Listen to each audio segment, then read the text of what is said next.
My name is Sean Rowe, and I know I got a really low voice. Don't let it scare off your kids. Come forage with me and we can all rejoice. I know the world is ending, but there ain't no use in pretending. So just take your time, have some wild grape wine while the skies are bending. My name is Sean Rowe, and I know I got a really low voice. But if you're stuck with me, you're gonna eat a tree, you won't have much of a choice. My name is Sean. 1, 2, 3, 4.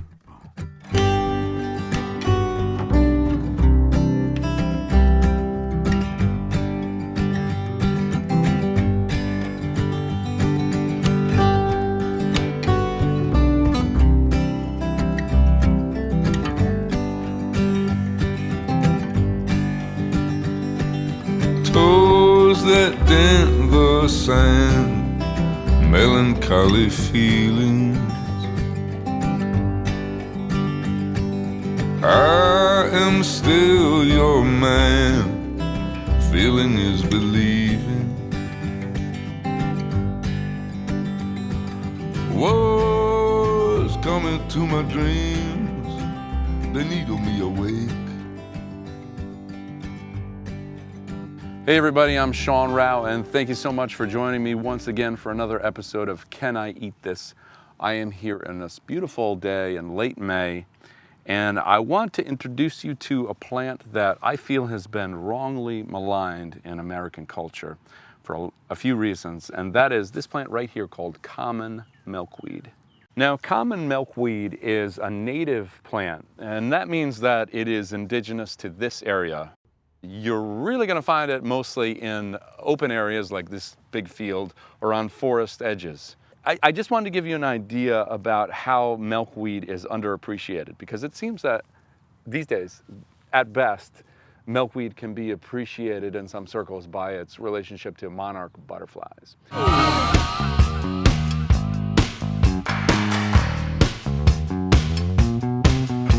Baby, baby, baby, we can either go away or go crazy.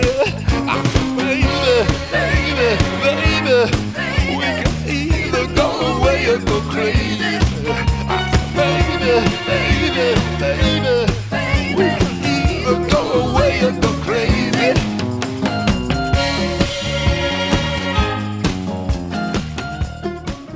And at worst, it's considered a nuisance plant or a pest, and hence the name common milkweed. Weed is something that we typically don't associate with plants we want to keep around us. But I wanted to fill you in that this plant has such a long history of use as food by indigenous populations throughout North America. And not only food, but medicine and utility. And also the fact that we can harvest this plant in different seasons. The same plant we can come back to further in the season to harvest a different part of the plant. And I'm gonna take you guys on a little journey with milkweed throughout this growing season. And I'm gonna show you just how valuable this plant is for human consumption and how valuable it is to wildlife. And we should really not only know this plant, but we should use it. We should become a part of its process. And we should really take it back home and into our lives. Oh, the road is long and wider than forever. The leaves themselves are somewhat, they say oblong, that is the shape, or they can also be egg-shaped or oval. If you look at the way the leaves are situated on the stalk, they are opposite each other, and there's just one set of leaves, and then you go up the stalk, and then it's another set of leaves, and they're facing the opposite way. The leaf, there doesn't appear to be much of a leaf stalk here. They're just basically riding on the stalk without much of a leaf stem. Now, all parts of this plant, mainly the leaves and undersides of the leaves, are covered with this downy, hairy material. It's a very, very fine, and the tops of the leaves appear to be dusted with these hairs. It's really obvious when you see it and when you feel it. When you break off the leaf, you're gonna see this milky sap. This is latex that all milkweeds have. If you take that sap and you taste it, the sap should not be bitter. It should be just mild, pleasant. I'm not saying to eat the sap, I'm saying you can just taste it though. The next thing to look for is the shape of the stem. If you put your fingers around the stem is gonna feel square-ish. Not square like with corners, but square-ish if you compare it to other stems. It's not entirely round, it's kind of square. And also when you cross-section the stem, you will find that is hollow inside. What is the answer to every question? What is the reason for every direction? Now, if you harvest common milkweed, you get it home, you cook it up, you boil it, and you put it in your mouth and it's really, really bitter, chances are you don't have common milkweed, but you may have harvested by accident this plant called dogbane. No doubt about it, dogbane is poisonous. We have different species of dogbane in the Northeast, but they are all poisonous. You don't want them in your pot. They do look superficially similar to milkweed in the shoot stage, but there's really definite ways you can tell them apart. I'm gonna tell you exactly how so you don't make that mistake.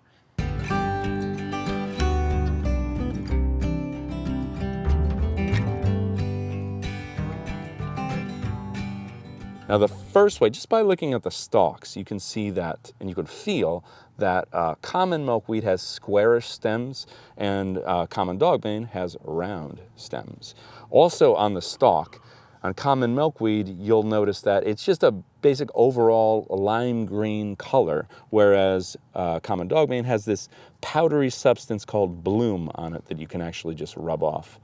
And the leaves on common milkweed they feel kind of fuzzy, like peach fuzz. And when you feel the leaves to dogbane, however, they are kind of squeaky.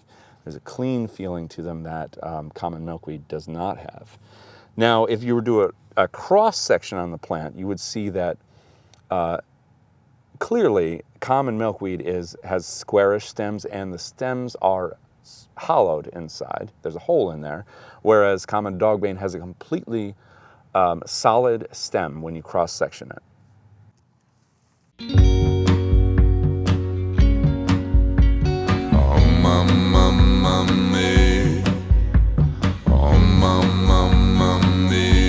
The ideal stage to harvest milkweed is really a good indicator is to go by the leaves. When you find when it's coming up as a shoot, it doesn't really matter how tall it is. It really matters what the leaves are doing. So if the leaves aren't quite relaxed into their adult size yet, that's the time to harvest. And the way you would do that is ride your fingers up the stalk, and you can find the place where it wants to bend. From that point and above is going to be the most tender part of the plant, and that's where you just want to kind of snap it off. You can use your thumbnail if you got one, or you can, sometimes they easily snap, but that's going to be the most amazing vegetable, at least in one of your top 10 that you've ever had. I want to give a shout out to my friend Samuel Thayer out of Wisconsin. Sam is a brilliant wild food author, a friend of mine, and a real myth buster when it comes to wild food in general, but specifically with milkweed. Before Sam's first book came out, I was super weary about even attempting to consume milkweed because of all the wild food literature that said you have to boil it in 3 changes of water, it's horribly bitter and toxic, and at that point, why even bother? But Sam came along with his firsthand experience and all of his writing and really dispelled that myth. So I encourage you to go read Sam's books, they're amazing, and enjoy milkweed because it is freaking fantastic. When I take your name, that's when you got to be a man. When I take your name, that's when you got to be a man.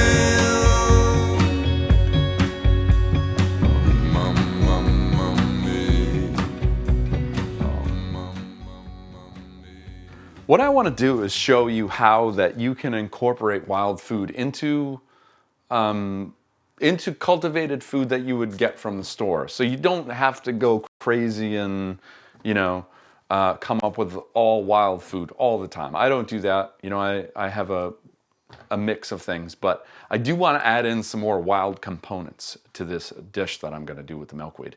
This is going to be sweet, it's going to be savory, it's going to be beautiful. Now, the thing to realize about cooking milkweed and consuming milkweed, common milkweed, is that you really do want to cook it. You don't want to really consume this raw. There may be some toxicity in the latex sap that we want to remove. So to do that, you want to boil it. Before we get it to that point, we need to prep it a little bit. So just like any vegetable that you would bring home from the grocery store, you might need to do a little something to it before you get it in the pot. In this case, we need to remove the leaves, and we discard the leaves. We don't really consume the leaves. You can leave the top, a few leaves at the top. It's not going to hurt you any, but the texture and the flavor of the leaves is not something to write home about, really. We're going to give it a quick rinse, and then we're going to submerge it into cold water, because there's other things that are going to be involved in this cooking dish that I'm going to show you that we want to prep first, then we'll come back to the milkweed. So let me talk about what else is going to be in this dish that we're going to prep up. One of the things we're going to use is hickory nuts. Now, hickory nuts are, these hickory nuts have been curing. They've been in my closet upstairs since the fall. The beauty of this wild nut, well, there's a bunch, but one is that you can store them for a long time, months, maybe even years. And they won't go bad provided they're in the right conditions. And also, if you like pecans, you will love hickory nuts. This is a shag bark hickory nut, and it's just unbelievable. It's like it's been coated with maple syrup or something, but we're going to add this to this dish. Now, don't worry if you're like, oh, I don't know how to harvest hickory nuts. We're going to do that in a future episode, and I'll tell you all about hickory nuts. But for now, just know that we're going to be using these in the dish. These are wild leek bulbs, and these are the leaves to wild leek. Wild leeks are harvested in the early spring, very early spring, before a lot of other plants come up that you would harvest. And again, I'll do another episode on wild leeks, but for now, just know that these are wild. They are different than the leeks that you would buy in the store, but you can use them for the same purpose. They are very oniony and garlicky at the same time. Very, very pungent and delicious. So for these leeks, I just want to chop them up, really. And they're a little awkward to cut because they're just an odd shape. They want to roll away on you. But we're going to chop them up. We're going to saute them in a beautiful thing called duck fat. And that's just going to coat these really nice, and we'll get them nice and brown. And nobody's going to say no to this. Nobody. Okay, turn on this water, get that boiling, and our milkweed shoots are going to go into that boiling water, but we do want to wait till we've got a nice rolling boil. So we'll start that now. Meantime, let's put these hickory nuts in a pan and get them roasted a little bit. Always better. Some wild nuts don't roast well. In fact, you don't want to, you're liable to burn them, but hickory nuts roast pretty well. And we'll get that flame on. And of course, we don't want to burn them. We just want to roast them. We want to bring out that flavor a bit. And you can pan roast them, or you can put them in the oven and roast them, but we'll just pan roast them here for a little bit. Here's a step that's not entirely necessary, but it does make for a better eating experience, I think, and that's sorting the milkweed shoots by size.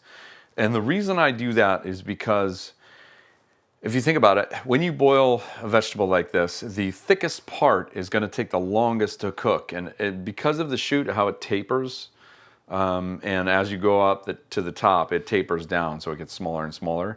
The bottom is going to cook slower than the top.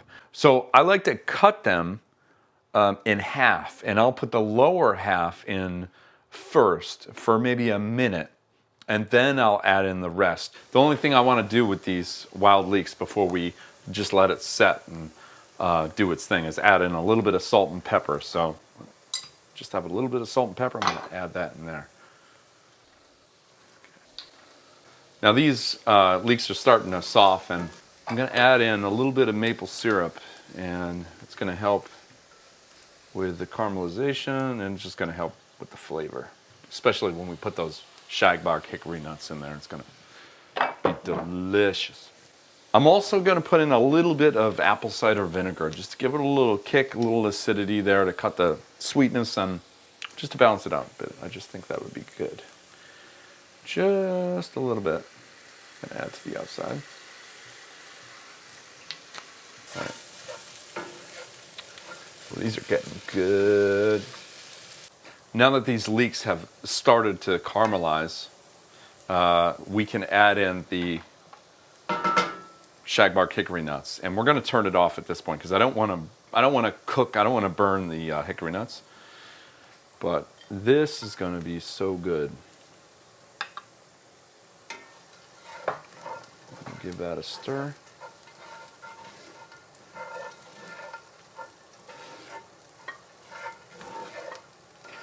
All right, now we can just let that sit. Let those flavors sort of collaborate with each other. And now, while that mix is setting, we're going to put in our milkweed, and we're going to start to boil. Now, the best thing is to boil this. Once you get the rolling boil ready, it really doesn't take long before it's going to turn into mush. So you don't want to overcook it. More than 10 minutes is probably overkill. You want to, once it's boiling, I'd say that check it at 8 minutes and see if it's the consistency you want. So I'm going to put this in here, and I'm going to put the bottom half first, like I said, for 1 minute, and then I'm going to add the tops in to cook for a total 8 minutes. At least I'll check them after 8 minutes. She don't have to try with more than just her skin, 'cause I don't have to know. I just want to win. All right, after these were done at about 7 minutes total, about 7.5 minutes. And what we'll do is we'll drain them quickly. And then we want to cold shock them because we don't want them to continue to cook. And then we put them back in the strainer and we'll drain them again. Now, something to remember here, or just to think about, is because they're hollow inside, there's a lot of water that gets trapped in there. So we want to strain them pretty good before we add them to our leek mix there. Once that's good and drained, I'll turn back on, wrong burner, turn that on. Just turn it up on high because I'm going to put in the milkweed into the leek mix with the hickory nuts, and we're going to mix it all together. And I just want to get it to where it's heated. I don't want to cook the milkweed anymore, but I just want to get it to where it's heated up, and then we can put it on a plate and eat it.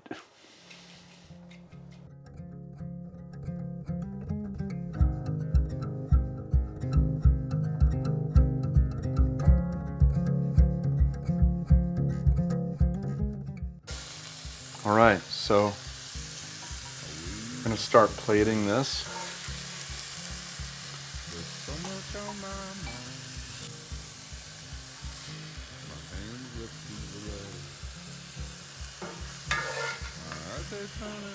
Here we are with the final dish, and this is 100% wild, minus the duck fat, of course. Stick around real soon for another episode of Can I Eat This? Please subscribe to my YouTube channel, and I'll see you guys real soon.